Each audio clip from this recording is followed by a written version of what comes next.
Hey guys, welcome back to ODTV. So for everyone that's new here, please hit that subscribe button down below.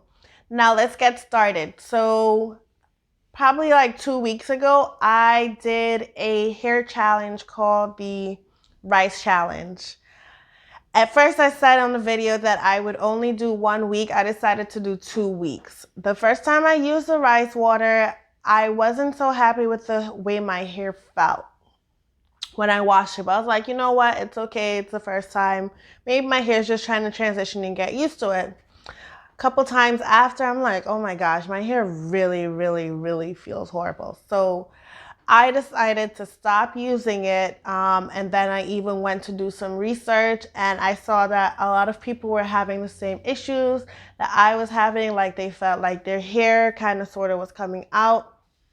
Basically, the rice water challenge for me is like a big no-no, period. I guess it really depends on your hair type. My hair type, unfortunately, 4C hair, unfortunately, is not, okay with the whole rice water thing. So I will not be using it again. I will stick to what I know. I will do my little egg with mayonnaise if I want to kind of thing, or like an avocado mask or something like that, which I'll probably do in one of my other videos that will be coming up soon. But as it is for rice water challenge, it's a no-no for me. If you guys have done it, and you have any comments, please feel free to leave them down below. Did it work for you? Did it not work for you? How did it make your hair feel?